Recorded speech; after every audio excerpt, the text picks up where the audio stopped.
400 euros por hogar es lo que se va a encarecer la factura energética en nuestro país como consecuencia de la invasión de Ucrania. El precio de la energía está por las nubes y por eso el gobierno se dispone a intervenir el mercado en cuanto conozca los planes de Bruselas para reducir la dependencia de Rusia. También hablamos de la brecha abierta entre Yolanda Díaz y Unidas Podemos precisamente como consecuencia de la invasión de Ucrania. Y en el Partido Popular vemos cómo se suaviza el discurso contra Vox a escasas 48 horas para la constitución de las Cortes en Castilla y León. Y en el Día de la Mujer hablamos de 4 pioneras en España, de las 4 primeras mujeres que entraron a formar parte del cuerpo de antidisturbios de la policía. Y hablamos de las dificultades que han atravesado en los últimos 30 años. Y por último, un reportaje en una de las principales iglesias ortodoxas de Madrid que cuenta con una gran comunidad de población ucraniana. Esto es Barra Libre,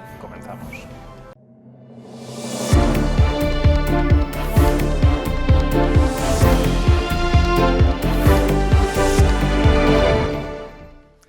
Y comenzamos esta edición de Barra Libre y lo hacemos hablando de energía, del precio de la luz que está por las nubes, por encima de los 500 euros por megavatio hora en esta jornada de martes. Es un récord absoluto y eso que hemos ido de récord en récord a lo largo de estos últimos meses. Un precio tremendo y que se resiente en todos los hogares. Alberto Sanz, ¿qué tal? ¿Cómo estás? Muy buenas. A ver, Alberto, hemos hablado mucho del precio de la luz, de cómo no ha parado de subir en los últimos meses, pero es que lo cierto es que encima la sensación es que lo peor está todavía por llegar. Eso es, cerrábamos el año hablando de que 2021 fue el año en el que la luz no dejó de subir, con la sensación de por lo menos 2022 no encontrarnos recibos prepandemia o encontrarnos unos niveles bajos, sino simplemente con que se estabilizase nos valía.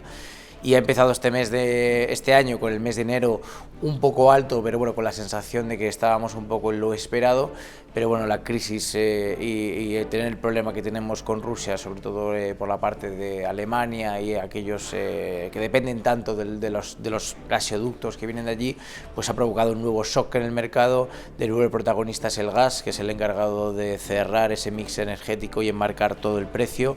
Y con una situación como esta, la duda, como decías, es dónde está el límite. Nos encontrábamos con que cerrábamos la semana por encima de los 300 euros, hemos tenido el sábado más caro, el domingo más caro y arrancamos la semana con un lunes y un martes donde todavía no hay límite para este precio de la luz. De 7 a 8 de la tarde, 700 euros el megavatio hora, es una pasada, pero luego es que encima, Alberto, tú estás contando hoy en Voz Populi que la guerra en Ucrania, que esa invasión de Ucrania por parte de Rusia puede tener unas consecuencias devastadoras en el recibo. Cuéntanos, porque los datos son tremendos. Eso es, lo que están haciendo ahora todos los expertos, analistas, las casas de informe, es saber cuánto impacto va a tener en los hogares esta crisis que se está viviendo en Ucrania. Recordemos que tanto Rusia es el principal exportador a los países de la Unión Europea de gas y petróleo. Por Ucrania pasan una serie de gasoductos. O sea, toda esta crisis toca las venas de todo el suministro de los hidrocarburos que necesitamos para nuestro día a día. Con todo esto, España, que es en este caso uno de los menos afectados, recordemos que tenemos a Argelia que nos suministra gran parte del gas, pero bueno, también nos vemos afectados por la otra parte que no traemos de Argelia, de cómo se está afectando en el mercado.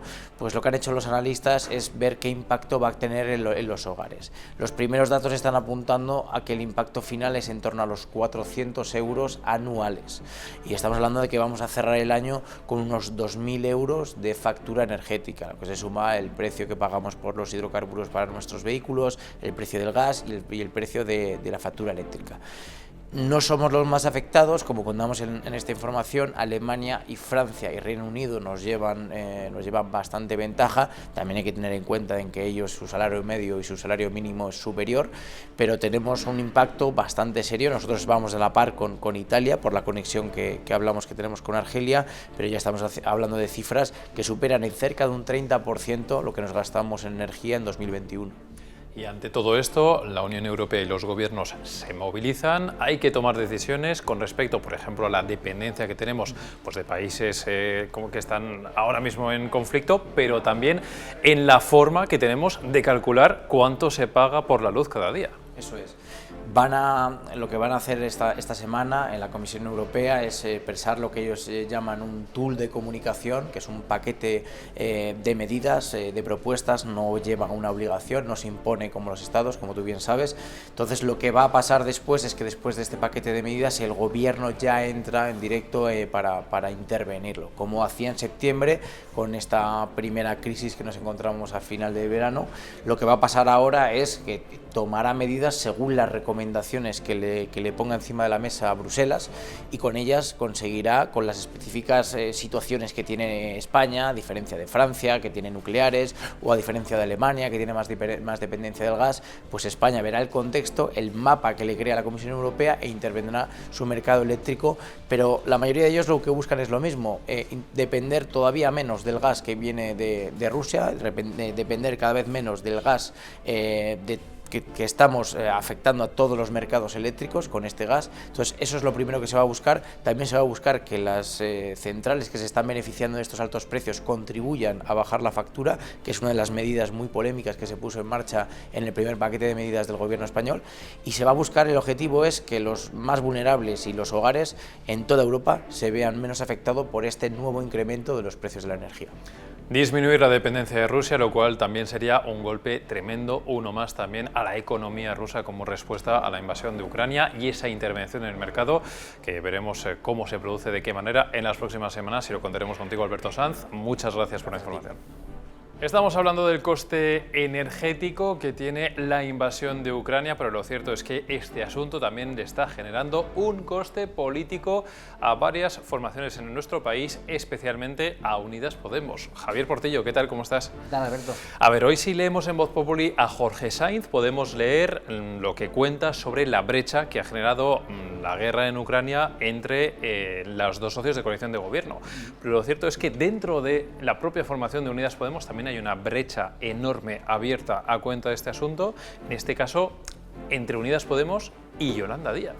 Sí, y lo circunscribiría aún más entre Podemos, a secas, y Yolanda Díaz, y todo, pues, según nos cuentan fuentes de Podemos, bueno, pues porque Yolanda Díaz se niega a ceder el control de su plataforma electoral a Podemos. Los morados, cada día que pasa, cada batacazo electoral que se dan en las urnas, están más nerviosos, más inquietos, y reclaman un papel preponderante en la conformación de los cuadros y de las listas con los que Yolanda Díaz se supone que concurrirá electoralmente. Yolanda Díaz se niega porque ella reitera cada vez que tiene ocasión bueno, que lo suyo es un proyecto en los que los partidos no es que no vayan a tener cabida, es que no van a ser protagonistas. Ella abre su proceso a la sociedad civil y está apoyada por los sindicatos para presentarse por España, ¿no? Entonces esa es la base de la tirantez y uno de los motivos por los que Podemos está acorralando a Yolanda Díaz con el asunto de Ucrania. No hay que olvidar que Yolanda Díaz respalda sin figuras al presidente del gobierno, a Pedro Sánchez, y el domingo Yone Belarra vino a decir o vino a insinuar que el PSOE era el partido de la guerra por tomar una decisión que apoya a su líder. Entonces, bueno, pues no deja de ser llamativo. Bueno, lo cierto, Javier, es que, claro, es verdad que ya hemos visto esa escisión, entre comillas, entre Yolanda Díaz y Podemos con el planteamiento de esa plataforma política, pero es que con el asunto de Ucrania y con esas declaraciones de Yolanda Díaz apoyando, mientras que Yone Belarra estaba en contra de darle ese apoyo a Pedro Sánchez, yo creo que ha sido lo más visual y ahí donde más claramente hemos visto esa división entre las partes. O sea, hay una relación que por una parte está rota, pero por otra parte, por lo que me cuentas, Unidas Podemos sigue queriendo tener ese control de la plataforma de Yolanda Díaz. O sea, la verdad que, claro, al final coincidir y conciliar todo esto parece muy complicado. Totalmente, porque, en fin, como hemos contado en alguna que otra ocasión, Podemos está dispuesto a entregar su partido a Yolanda Díaz, pero lo que no quiere es que Yolanda Díaz deseche pues los cargos del partido. O sea, en estos momentos Ione Belarra e Irene Montero, que son los dos principales rostros de Podemos, pues no tienen un futuro político asegurado. Ahora mismo hay una batalla de poder, se están aliando dentro del espacio de Unidas Podemos, hay personas que se están aliando con Yolanda para intentar salvar su futuro político, como es el caso de Alberto Garzón, algo que también contamos aquí, porque el lado de Izquierda Unida apoya a Yolanda Díaz en la decisión de respaldar al presidente, y luego está Podemos, que desde posiciones izquierdistas, porque no hay que olvidar que ese rechazo tan frontal al envío de armas es algo que suscita unanimidad entre los sectores más izquierdistas. Pues Podemos está usando esas posiciones para atar en corto a Yolanda. Es cierto que las bases de Podemos y los electores de Podemos en su inmensa mayoría están a favor de la postura de Podemos, que es la del no envío de armas, pero bueno, Yolanda Díaz tiene un perfil presidencial y ella no puede hacer otra cosa más que apoyar al presidente del gobierno en una situación tan delicada como es la de Ucrania. Y te voy a hacer una última pregunta, un poquito de análisis, que ya te he planteado en el pasado, pero lo mismo la respuesta va cambiando un poco. En ese perfil presidencialista de Yolanda Díaz, dando por hecho esa futura plataforma, a Yolanda Díaz, Unidas Podemos, Ione Belarra, Irene Montero, etcétera, ¿le suma o le resta a Yolanda Díaz? Bueno, creo que el termómetro que mide eso es el resultado electoral de Podemos en Castilla y León, que parece que ha pasado una eternidad desde esas elecciones, pero no hace ni un mes. Y bueno, ahí Unidas Podemos, perdió uno de los 2 diputados que tenía. Por tanto, la marca del partido está completamente desgastada. Ellos saben que Yolanda es su salvación, pero lo que quieren es controlar a Yolanda. Quieren salvarse gracias a ella, pero controlando los pasos que da y hacia dónde va, y eso va a estallar. De hecho, periodistas, referentes en la izquierda mediática, como Antonio Maestre, recomendaban en Twitter a Yolanda Díaz arrasar con Napalm Podemos, precisamente para tener despejado el camino y que no la tutelen. Bueno, algunas fuentes lo que me comentaban era que, claro, que en caso de que Yolanda Díaz y Podemos pacten un cese de hostilidades y pacten cargos y mandos, etcétera, claro, Yolanda Díaz estaría asumiendo que ya no es su proyecto y que estaría tutelada por Podemos, y eso es una cosa que sabe que la llevará a fracasar. Bueno, pues si creían que la crisis del Partido Popular que hemos visto ha sido fuerte, vamos a ver qué es lo que pasa con la de Unidas Podemos, porque también lo cierto, Javier, es que promete, y lo analizaremos contigo en las próximas semanas. Javier Portillo, muchísimas gracias. Gracias a ti, Alberto. Y en Barra Libre tenemos que hablar también de Castilla y León. Es una semana clave para esta región, ya que el jueves se tienen que constituir las Cortes. Estamos a poco más de 2 días. Marina Alías, ¿qué tal? ¿Qué tal? Y de momento todavía no hay ningún pacto, pero por lo que le hemos escuchado en las últimas horas a la cúpula del Partido Popular, se suaviza un poquito el mensaje con Vox, por lo tanto, puerta abierta a pactar con el partido de Santiago Abascal. Así es, Mañueco tiene las manos libres para hacer lo que quiera, ese es el mensaje que transmiten en el PP, pero sí que se ha visto que de una semana hasta ahora se ha rebajado un poco el tono con Vox y, bueno, pues justo precisamente es en este momento en el que se está cortando el calendario y se tienen que constituir las Cortes de Castilla y León. Una de las personas que ha sido más dura con Vox o que más le ha atacado ha sido el recién llegado González Pons, recién llegado de Bruselas. Se refirió a ellos como extrema derecha, sin ningún tapujo y con bastante vehemencia, y una semana después pues dice que no está dentro de sus atribuciones etiquetar o calificar a los de Abascal, ¿no? Que él ahora está dedicado a presidir ese comité ejecutivo que encumbrará Feijóo en Sevilla en abril, y que él pues no entra en sus competencias hablar de Vox. Y por otro lado Feijóo, que también se ha referido a ellos en otras ocasiones, como en las elecciones de Galicia, ¿no? En esa campaña electoral gallega se refirió a ellos como extrema derecha, ahora solo habla de populistas, y a quien marca un poco de distancias es al PSOE, que le dice que no le diga con quién tienen o no que pactar, puesto que no están para dar lecciones. Claro, una de las claves de lo que pueda pasar el jueves en Castilla y León es que el Partido Popular todavía no es el PP de Feijóo, porque todavía, como bien indicabas, debemos ver qué es lo que pasa en ese famoso congreso en Sevilla. Por eso, pactar ahora con Vox, pues todavía no tendría esa etiqueta de el PP de Feijóo pacta con Vox. La pregunta es, Vox, frente a todo esto, ¿qué es lo que dice y sobre todo cuáles son las condiciones que le pone a Mañueco para pactar y para permitir al Partido Popular que vuelva a gobernar en Castilla y León?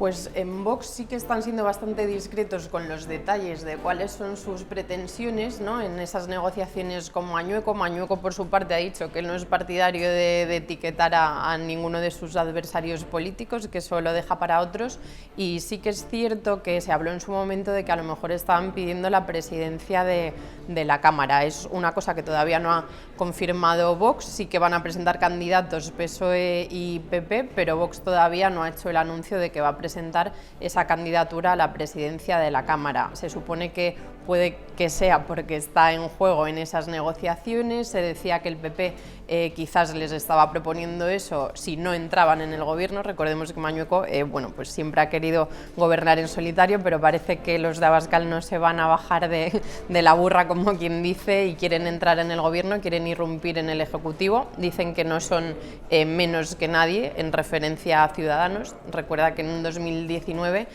Ciudadanos tuvo 12 procuradores y con 12 procuradores obtuvo una vicepresidencia y 4 consejerías, ¿no? Incluyendo la de Sanidad. Ahora Vox pues no creo que quiera menos, ellos quieren entrar y aunque no ponen líneas rojas sí quieren estar presentes en el gobierno. Bueno, pues con Vox dentro del gobierno, con Vox facilitando la investidura desde fuera o sin Vox, falta poquito para deshojar a Margarita y lo haremos esta semana y lo contaremos aquí en Barra Libre y en Voz Populi. Marina Elías, muchísimas gracias. Gracias.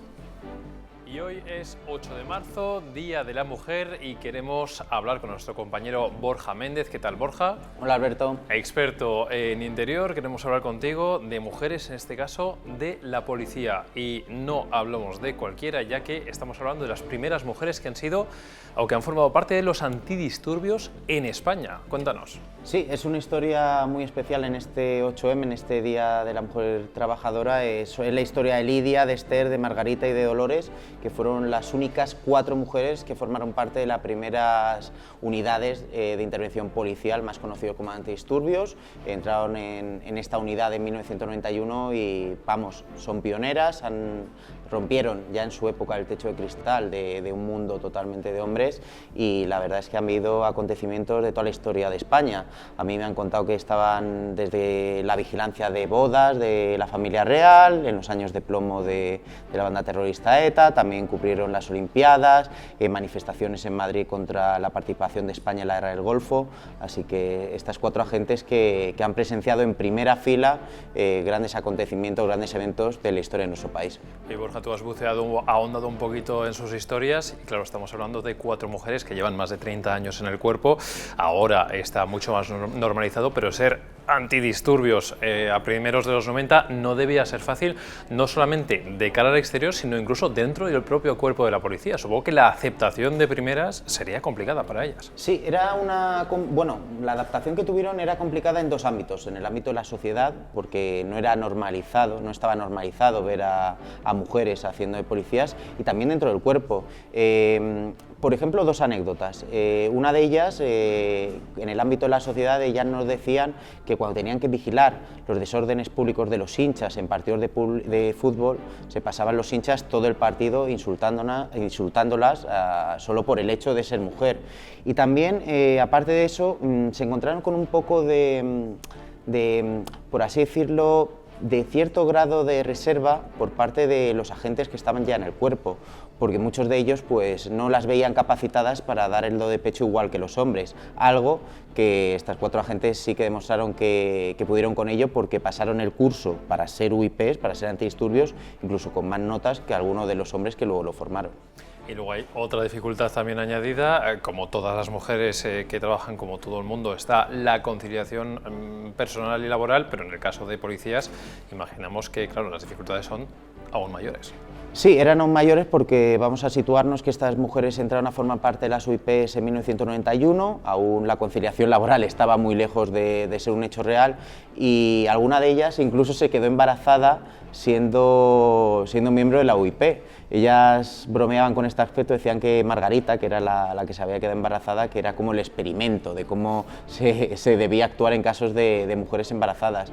Y la verdad es que ellas dicen que nunca han tenido problemas a la hora de conciliar, que siempre los mandos les han dejado muchas facilidades de poder cuidar a sus hijos, de poder quedarse embarazadas, y es más, alguna de ellas a día de hoy, incluso estando 25 años en la OIP, son madres de familias numerosas. Bueno, pues hoy 8 de marzo, Día de la Mujer, qué mejor que ejemplos como este de 4 pioneras de la policía para ilustrar también todo ese esfuerzo y ese sacrificio que han tenido que hacer tantas mujeres, y también el esfuerzo que falta por hacer para que haya, en fin, igualdad total entre hombres y mujeres, sobre todo a nivel salarial, que también es algo que muchas veces se ha pedido también incluso desde el propio cuerpo, ¿no? Totalmente, y falta mucho por hacer porque, por ejemplo, estas mujeres en esta primera convocatoria de las OIPs eran 4, solo fueron 4, pero es que ahora mismo, casi más de 30 años después, en el cuerpo solo hay 36 mujeres. en las unidades de antidisturbios, o sea que aún la cifra es bastante baja. Y dentro de la Policía Nacional, aunque ha mejorado mucho la igualdad, el número de mujeres en el cuerpo creo que es de un 16%. O sea que aún queda mucho por hacer y es verdad que en las escalas de mandos, en las escalas de inspectoras jefas, ahí es donde falta de verdad igualdad y falta que haya más mujeres implicadas en los puestos altos de la Policía Nacional. Bueno, muchísimo camino por recorrer. Borja Méndez, muchas gracias, te leemos en este día 8 de marzo, Día de la Mujer. Muchísimas gracias por esta historia. Gracias, Alberto. Y el domingo estuvimos en una de las principales iglesias ortodoxas de Madrid, donde hay una importante comunidad de ciudadanos de Ucrania que por supuesto están muy preocupados por lo que está pasando en su país, con lo que está pasando con sus familiares y con sus amigos. Este es el reportaje de Borja Negrete y de Clara Rodríguez, con el que despedimos esta edición de Barra Libre. Volveremos mañana con más contenidos.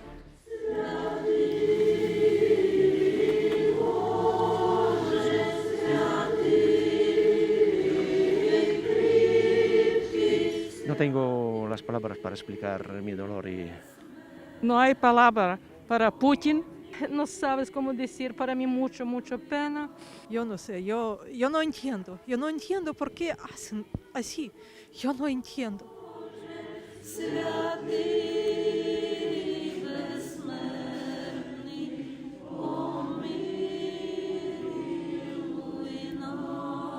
Every day the people, they come with tears in their eyes. They pray, especially the nights. There come mothers here because they think about their children.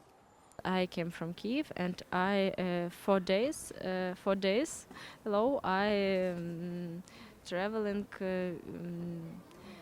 from Kiev to Poland, to Prague, to München, after that to Paris, and after that in Irun, and after that in Madrid, yes.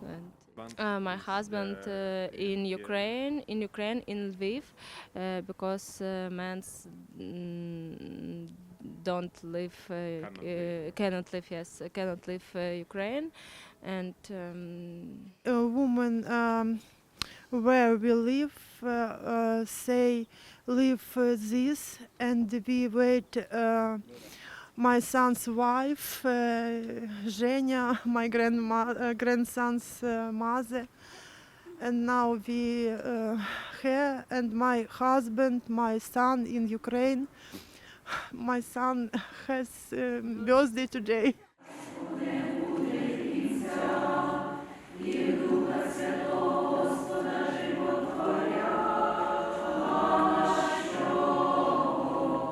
Yo vivo en ciudad Kharkov y ahora ahí muy peligroso. Ahí está mi madre.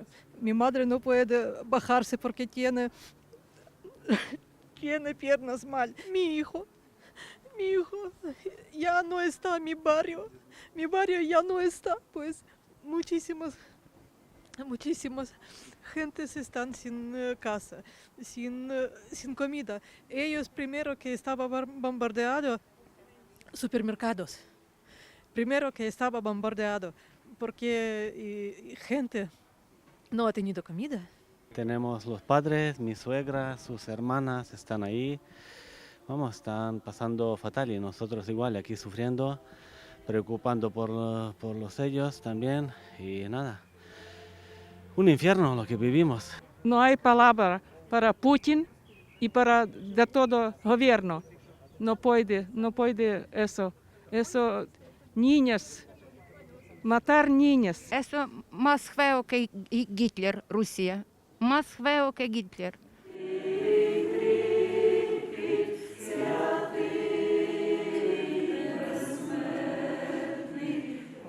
So this is a dramatical moment, dramatical historical moment, and the position of the church is exactly that, to speak clearly the truth.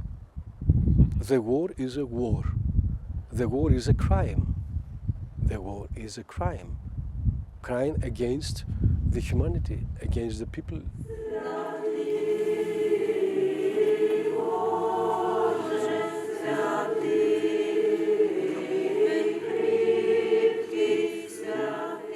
Yo pensaba ir, pero mi mujer no me deja. tenemos mucho miedo. Yo, como soy enfermera, si hubiera estado yo ahí en Ucrania en este momento, mi obligación ir a la guerra también. Como Ucrania quiere unirse al mundo civilizado, entonces los prorrusos, que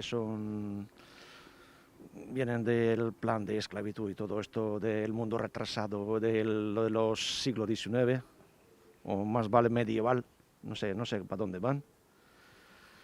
Pero el Putin estaba mandando los mensajes por las películas que se veía. Y en sus promesas y propuestas iban por invadir Ucrania ya hace muchos años. Zelensky es nuestro héroe. Vamos, como siempre todo el mundo hablaba, un cómico, incluso palabras más, pero se nota que es un héroe, que es una persona, vamos, que no deja Kiev, que no deja su país y no se esconde, no como otros anteriores presidentes.